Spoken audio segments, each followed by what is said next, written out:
আপনি বাবা অনেক গর্বের ব্যাপার হবে। এই মাদ্রাসায় যদি লেখাপড়া হবে না, এখানে দুনিয়া এবং আখিরাতের সিলেবাস দেওয়া হবে।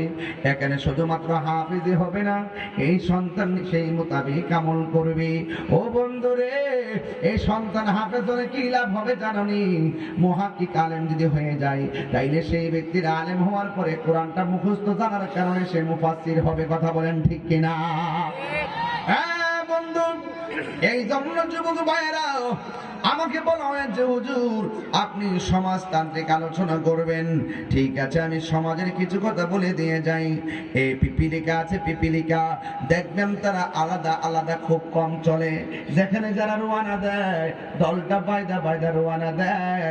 এই জন্য বাবার আমার সবাই মিলেমিশে কাজ করলে বরকত আছে না নাই? আরে পানির মধ্যে যদি পিপিলিকার বাসা ভেসে যায়, একটা কাগজের মধ্যে একটা পাতার মধ্যে সবাই কামড় দিয়ে একজন আরেকজনের জড়ায় ধরে রাখে। এই জন্য সমাজের আলোচনা যদি করতে হয়, মার খাইলেও জ্বালা, মার দিলেও জ্বালা। কথা কোন ঠিক কিনা? মারামারি করা যাবে না, ভালোবাসা নিয়ে সমাজটাকে সাজাতে হবে। কারণ সমাজের মানুষ এক টেবিলে বসে চা পান করছেন, এক জায়গায় বসে খেলাধুলা করছেন, এক বাজারে যাইয়া বাজারে করলেন, এক বিদ্যালয়ে যাইয়া পড়াশোনা করলেন। এমন এমন কতগুলো ক্লাসমেট, এমন কতগুলো চা চক্রের বন্ধু এই মুহূর্তে দুনিয়ার জমিনে নাই, অথচ আপনার সঙ্গে তারা খাওয়া দাওয়া করছে, কিন্তু মানুষগুলোর কবর দেশে চলে গেছে। এমন মানুষ সমাজে আছে না নাই? বিশ্বাসের কোনো বিশ্বাস নাই। এমনও হতে পারে রে, আজকের মাহফিল কার জন্য জীবনের শেষ মাহফিল হতে পারে। কথা বলেন ঠিক কিনা? আমার যুবক ভাইরা গো, ও মুরব্বী বাবারা, রাস্তাঘাটে অনেক অ্যাক্সিডেন্টে মানুষ পড়ে থাকতে দেখা যায়। এই জন্য আল্লাহর কাছে আমরা সব সময় দোয়া করব, আল্লাহ জবান খুলে বলেন আল্লাহ, একটু মায়া করে বলেন না আল্লাহ। আমরা যেই দিন মরণ দিবা গো, জুমার দিন মরণ দিও। আমরা যেই দিন মরণ দিবা, উযু অবস্থায় মরণ দিও। আমরা যেই দিন তুমি মরণ দিবা, তোমার বন্ধু নবীর দিদারের মাধ্যমে আমরা মরণ দিও। এমন মরণ আমরা চাই কি চাই না? এই জন্য আমার নবী, আপনার নবী বলেন, মরণের পরে যদি জিহ্বাটা কামড় মারে, মনে রাখবা তার লক্ষণটা ভালো না। মরণের পরে যদি চোখগুলা উল্টাইয়া দেয়, মনে রাখবা তার লক্ষণগুলো ভালো না। ইয়া রাসূলুল্লাহ, নবী গো, নবী গো, নবী গো, তাইলে কোন লক্ষণটা ভালো? আপনারা জবান খুলে বলুন, আমার নবী জানে কি জানে না? নবীকে জানার ক্ষমতা দিয়েছেন কে? আল্লাহর হাবিব ডাক দিয়ে বলে, উম্মত শুনো শুনো, যেই সমস্ত মানুষগুলো মারা যায়, ওই মারা যাওয়ার সময় যদি দেখো তার চেহারাটা হলুদ হলুদ ভাব দেখা যায়। আমার সমাজের মধ্যে কিছু মুরব্বী কালা বেড়া নদীর পাড়ে যাইয়া গরুর ঘাস কাটে অথবা ধান কাটে, দেখবেন সারা রাত রোদ্রের মধ্যে পড়ে থাকে, চেহারাটা একদম কালো কালো হয়ে থাকে, ঘাম ঘাম ঝরে থাকে। কিন্তু এই বেড়ার একটা নীতি কি জানেননি? বিলে থাকা অবস্থায় যদি আজান হয়, বাড়িতে আসার আগে সে গামছাটা খুললা ক্ষেতের আইলে বিছাইয়া দে, খালের পানি দিয়া উযু কইরা ওই জায়গার মধ্যে ওয়াক্তের নামাজ ওয়াক্ত করে ফেলাইছে। এখন কথা হলো, মসজিদ হইল গোসা মারা, আর ওই জমিন হইল 5 কিলোমিটার দূরে। ওই জায়গার মধ্যে নামাজ পড়লে কেমনে নামাজ হইল? এটা কিন্তু তোমার কারিশমা না। এই সমস্ত সুবিধাটা আদম নবীও পাই নাই, এই সুবিধাটা ইব্রাহিম নবীর উম্মতেরাও পাই নাই, এই সুবিধাটা জাকারিয়া নবীর উম্মতেও পাই নাই, এই জায়গাটা হারুন আলাইহিস সালামের উম্মতেও পাই নাই। এই সুবিধাটা আপনি পাইলেন কেমনে? আমার নবী, আপনার নবী বলেন, আল্লাহ রাব্বুল আলামিন আমাকে 6টা মর্যাদা দিয়েছেন। এই 6টা মর্যাদা পৃথিবীর কোন নবী রাসূলকে দেই নাই। 1 নম্বর মর্যাদা, উতিতু বিজাওয়ামিল কালিমে, আমার যেই ভাষায় ডাক দেও না কেন আমি নবী বুঝার ক্ষমতা রাখি। আর মৌলবীরা কই নবী বলে মূর্খ, এই কথা নবীর বলা যাবে না। কারণ আমার নবীর শিক্ষক কোন জগন্নাথ ইউনিভার্সিটির লেকচারার না, আমার নবীর শিক্ষক ঢাকা ইউনিভার্সিটির কোন লেকচারার নয়। আমার নবীর শিক্ষক হলো স্বয়ং আল্লাহ। চিৎকার মেরে বলে কি আল্লাহু আকবার বলা যাবে না?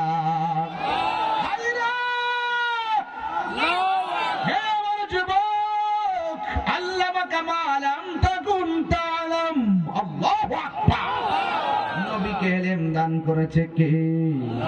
নবীরে ডাক দিলে শোনার ক্ষমতা আছে না নাই? নবীর পায়খানা মোবারক পাক না অপবিত্র, পাক না পাক? আমার নবীর পায়খানা মোবারক পাক, আমার নবীর পশরা মোবারক পাক, আমার নবীর ঘাম পসিনা মোবারক পাক, আমার নবীর পসিনা মোবারক শিশির মধ্যে বইরা নিয়ে ঘরে রাখত, ঘরের মধ্যে মেশকে হাম্বরে চাইতে আরো ঘাম জারি হয়ে যাইত। নবী যখন উযু করত, বন্ধু বন্ধু বন্ধু রে, নবী যখন উযু করত, সাহাবায়ে কেরাম বলি ইয়া রাসূলুল্লাহ, ইয়া হাবিবাল্লাহ, ও নবী গো, ও মায়ার নবীজি, মেহেরবানি করে আপনি শুধুমাত্র কুলির পানি ফেলবেন না, আপনি একটু কাশ মোবারকটা ফেলেন। আমার নবী উযুর পানির সঙ্গে গড়গড়ায়া আমার নবী পানির সঙ্গে কাশ মোবারক ফেলতেন। সাহাবারা নবীর এমন ভালোবাসতো রে বাবা, উযুর পানিগুলো হাতের মধ্যে নিয়েছে, হাতের মধ্যে নিয়ে কাশ মোবারকটা ওই সাহাবাদের চেহারার মধ্যে মালিশ করতেন। মালিশ করে যখন রাস্তা দিয়ে হাঁটতো, মানুষ কইতো কি রে তোর গালের মধ্যে এত গ্রাম লাগে কেন? আরো বড় করে বলেন না আল্লাহু আকবার। এখন প্রশ্ন হলো হুজুর, এ নবী নবী নিয়ে আমার শুরু করলেন কেন? সিন্নিক এলাকার দ্বারা মোল্লা ছিল না। আরে নামাজের মধ্যে বসলে এমপির সালাম দিলে নামাজ বাতিল। আমার মুক্ত সুলকা বাজার বান্ধা রাখবেন কত? আমার আমার বাবা আমার শুনেন শুনেন, আমার নামাজের মধ্যে বইয়া থেকে এমপির সালাম দিলে নামাজ বাতিল, মন্ত্রীর সালাম দিলে নামাজ বাতিল, চেয়ারম্যানের সালাম দিলে নামাজ বাতিল, মেম্বারের সালাম দিলে নামাজ বাতিল, আমি তাহিরের সালাম দিলে ও নামাজ বাতিল, কিন্তু আমার নবীর সালাম না দিলে নামাজ বাতিল হইয়া যায়। আল্লাহু আকবার।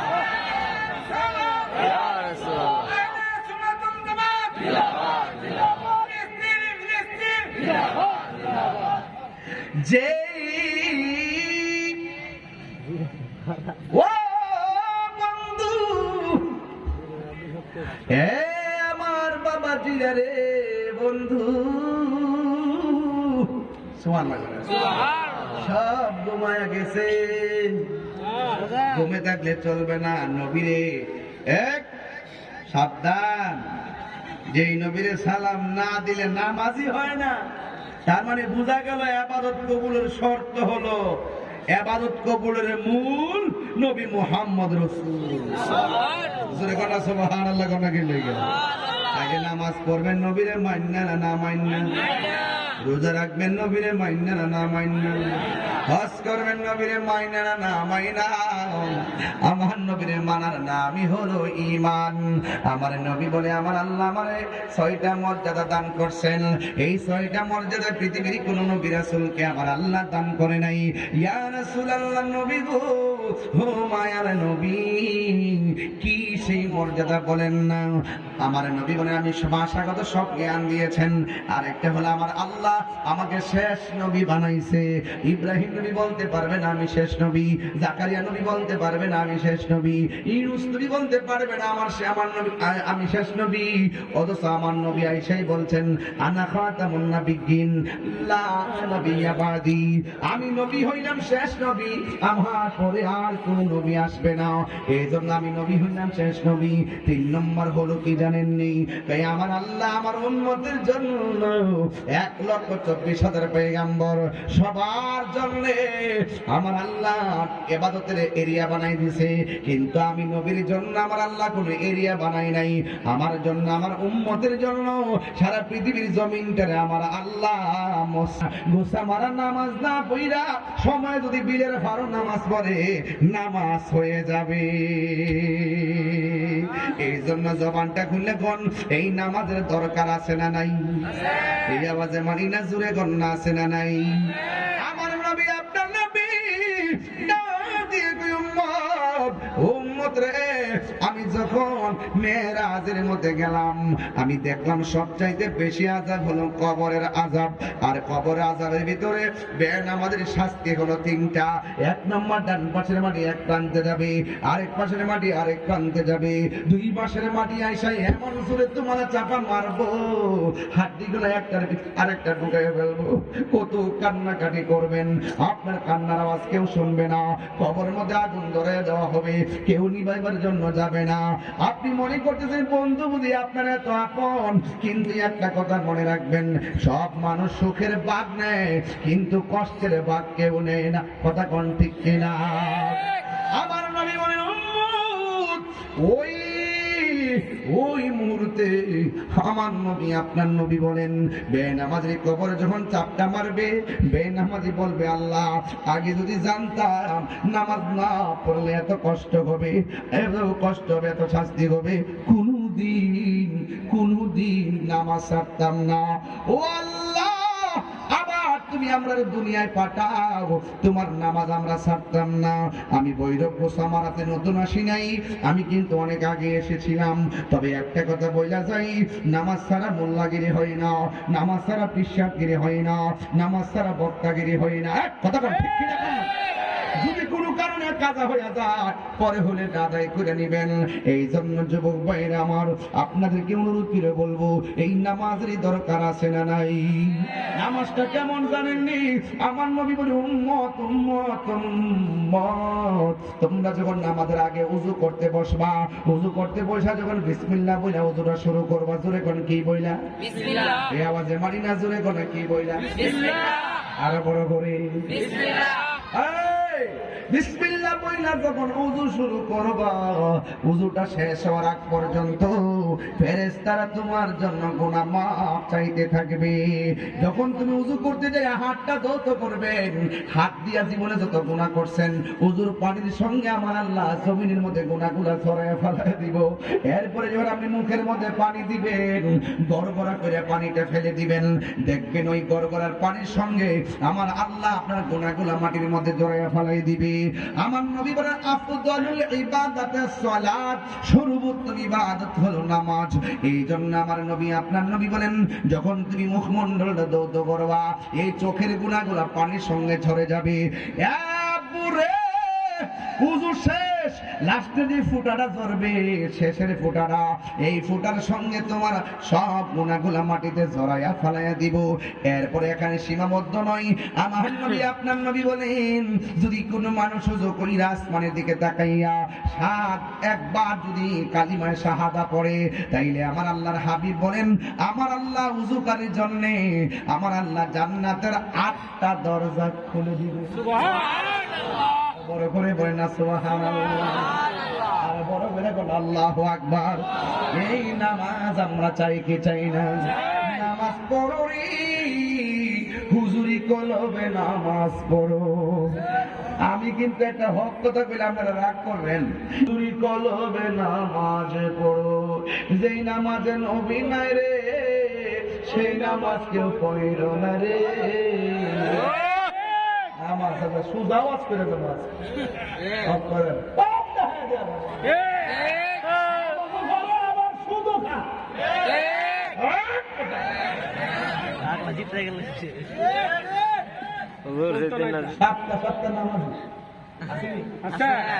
শুক্রবারে ভিতরে জায়গা নাই, বাইরে, আর বাকি 6 দিন ভিতরে একটা ফজর না হলে 4 জন।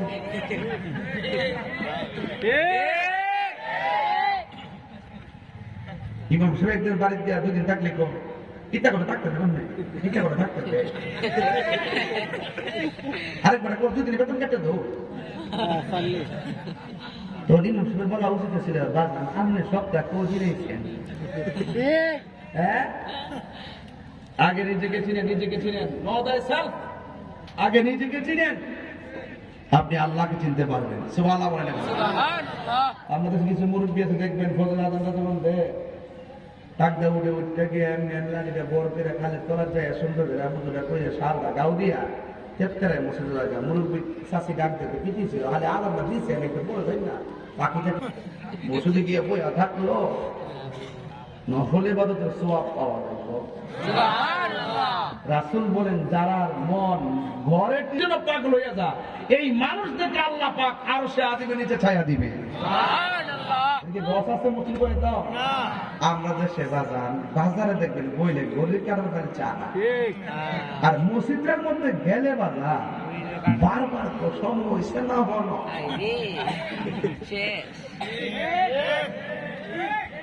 এই কথা কইলে তাহির হুজুর ভালো না, আমি তো ভালো না। বইয়ের মধ্যে বসে বসার পর কি করে জানেন, একটু দেরি হইলে পিছনে কাশি দেয়। বিশ্বাস না হলে কালকে বসে আমার মসজিদে ট্রাই করে দেখতেন, জীবনে কাশি নাই, হ্যাঁ অতিরিক্ত কাশি নাই। হিসাবে নামাজ হইব, এই জন্য বলছি নামাজ পড়ো রে হুজুরি গলবে নামাজে পড়ো, যেই নামাজে নবী নাই রে সেই নামাজকে পড়ো না রে, যেই নামাজে নবী নাই রে সেই নামাজকে পড়ো না রে, নামাজেই নামাজিকে সরল পথে আনতে পারি, নামাজে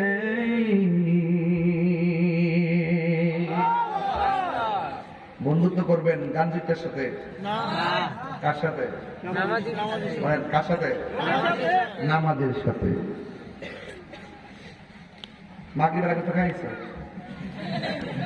বছর করেছে না, খাইয়া 500 পেট মুহ দিয়ে আইছে নেওয়ার মতো, থেকে জ্বর তো না হয়, আবার তো ভিতরটা টানতে যাবে, একবার কাজটা কাজতে বাঁচলাম দোয়া করি আমি আকিস গুলি খাইতেছি, এরপরে বাবা চালাই না আমি ভালো দোয়াটা চান না তো বাবান রে মনে গেলে থাকতাম আমরা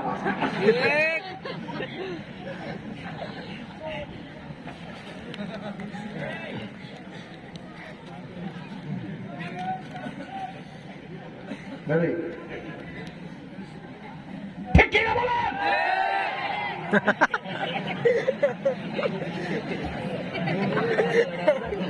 ঘুম ভাঙে জায়গা আল্লাহু আকবার জোরে বলেন। আরে মুসলমান হইতে হলে তাদের মতো হও যারা সেহরি খাই নাই, যারা ইফতার করে নাই, কিন্তু রক্তমাখা শরীর নিয়ে তারাবি নামাজ পড়েছে। ওই ফিলিস্তিনের চেতনা তোমাদের বুকে লালন করো, ঘুম চলে যাবে, দুনিয়াদারি চলে যাবে, মসজিদটাই আপন মনে হবে। হাত তুলে বলেন ঠিক কিনা?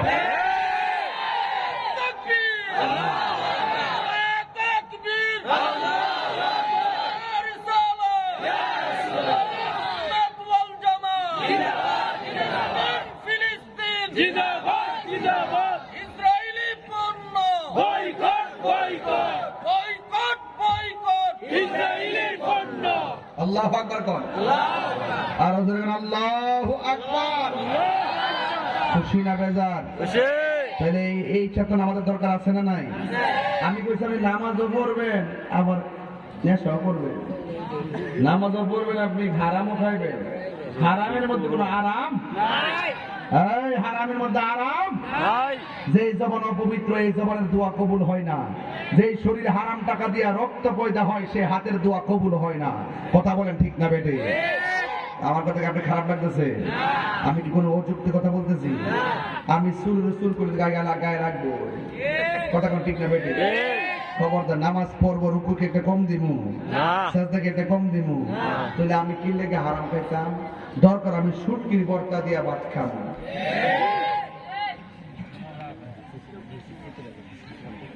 আমি সুদের বাস করলে অনেকে বহু ধরে সুদের বাস করে বলে আর কি সুদকে হারাম না হারাম? কথা বলে এটা কি মুল্লার কথা আল্লাহর কথা? আরো বড় কার কথা? আরো বড় কার কথা? আল্লাহর কথা মানবে না মুল্লার কথা মানবে? বাস এখানে থাকেন, এখানে রাখেন, এখানে থাকবেন।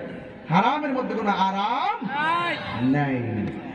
আল্লাহর হাবিব বলেন হাসরের ময়দান যেদিন কায়েম হবে ওই ময়দানে মানুষ উলঙ্গ অবস্থায় উঠবে। কবরে যাওয়ার আগে আমাদের সবাইকে সংশোধন হওয়া লাগবে, নামাজ পড়া লাগবে, রোজা রাখা লাগবে, হজ করা লাগবে, যাকাত দেওয়া লাগবে, মা বাবার খেদমত করতে হবে, হক কথা বলতে হবে, কিন্তু মানুষের হক মেরে খাওয়া যাবে না। আজকে বহুত কাকাদেরকে দেখা যায় চাঁদ বাতিদার সম্পদ ভোগ করে খায়, এমন মানুষ সমাজের মধ্যে আছে না? না। আল্লাহর হাবিব বলেন দুইটা গুনাহ করো না, যে কোনোদিন ক্ষমা পাবে না। এক নম্বর হলো আল্লাহর সঙ্গে শরীক করা যাবে না, দুই নম্বর হলো কোনদিন মানুষ মরণের কতদিন বাকি আমি জানিলাম না গো আল্লাহ কতদিন বাকি আমার মরণের কতদিন বাকি আমি জানিলাম না গো আল্লাহ মরণের কতদিন বাকি আর আজরাইল আসিয়া যখন হস্তে দিবা জুরি আজরাইল আসিয়া যখন হস্তে দিবা জুরি তখন আমার মনা ভাই করবা লুকালুকি আমি জানিলাম না গো আল্লাহ মরণের কতদিন বাকি আমার মরণের কতদিন বাকি আমি জানিলাম না গো আল্লাহ মরণের কতদিন বাকি আর 40 দিনের আগে ভাইরে মৌতের নিশানি 40 দিনের আগে ভাইরে মৌতের নিশানি জমদূতে কা ইরানি চোখে দিয়া আমি জানিলাম না গো আল্লাহ মরণের কতদিন বাকি আর মরণের কতদিন বাকি একটা জবান বন্ধ রাখবেন না আসল ঘরের নাম কি বিল্ডিং না কবর হায়রে আমার বন্ধু বন্ধুকে ছাইরা বন্ধু চলে গেছে এখন অনেক ভাই বলছে হুজুর আমার আম্মা দুনিয়াতে নেই যার চলে যায় সে বলে হাই বিচ্ছেদে কি যন্ত্রণা অবোধ শিশুর অবধি প্রশ্ন কি দিয়ে দিব সান্ত্বনা আমি চিৎকার করে কাঁদিতে চাহিয়া করিতে পারিনি চিৎকার এই জন্য যুবক ভাইয়ের কান্না শেষ নাই যে হারাই সে বুঝে ব্যথা কত রকম এই জন্য আমার যুবক পায়ের মধ্যে হাত দিয়া বলি পায়ের মধ্যে হাত দিয়া বলে দিয়ে যাই একদিন না একদিন আমাদের কবরে যাওয়া লাগে কবরে যাওয়ার আগে নামাজের দরকার আছে না নাই আর আওয়াজ ফিরে না আছে না নাই নামাজ পড়বেন ভালো কথা কিন্তু প্রতারণা করা যাবে প্রতারণা করা যাবে না এই পৃথিবী ছেড়ে একদিন যেই ঘরের মধ্যে চলে যাব এই ঘরের মধ্যে যারা গেছে আর কোনোদিনই ফিরে আসে নাই এই ঘর থেকে একদিন আমরা হাসরের ময়দানে উঠে যাব বন্ধু নামাজের কথা বলতে যাইয়া বলছি হাসরের ময়দানে একদল দৌড় দিবে জান্নাতের দিকে আল্লাহ বলবে দাও দাঁড়ায় যাবে এবার বলবে তুমি কোন পাওয়ারে ভেস্তে যাওয়ার জন্য কদম দিয়েছো আল্লাহর কাছে ওই বান্দা ডাক দিয়ে বলবেন আল্লাহ আমি তো নামাজ পড়েছি এই জন্য আমি নামাজের গুণে ভেস্তে যাব আল্লাহ বলবে তুমি নামাজ পড়ছো তোমার অন্তরে খবর আমি আল্লাহ কিন্তু তুমি নামাজ পড়ছো মানুষকে দেখাইবার লাগে নামাজ পড়ছো আমিলাতুন নাসিবাতুন তাসলা নারান হামিয়া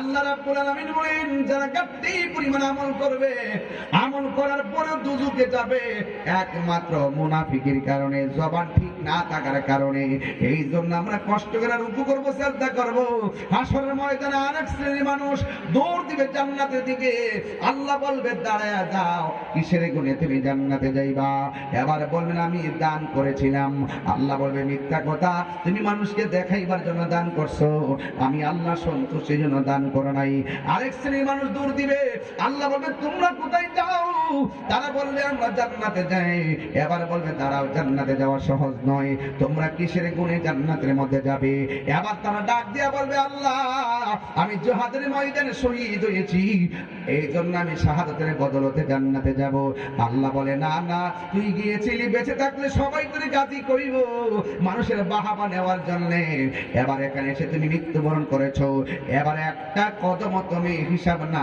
দিয়া যেতে পারবে না কোন কাজে টাকা ব্যয় করছো হিসাব লাগাও এ যুবক অন্তরে খবর জানে কে ইন্নাল্লাহা আলিমুম বিযাতিস সুদূর আল্লাহ কোরআন শরীফ বলে কি খারাপ লাগে? অন্তরের খবর জানে কে? এই কোরআন শরীফ পড়ার দরকার আছে না নাই? কোরআন শরীফ একটা সূরা আছে, সূরার নাম হলো সূরা ইখলাস। তুমি পারো ইখলাস? কুল হুয়াল্লাহ পারো? ওই যে সাদা হ্যাঁ বলো। ইখলাস পারো? বলো। জোরে বলো।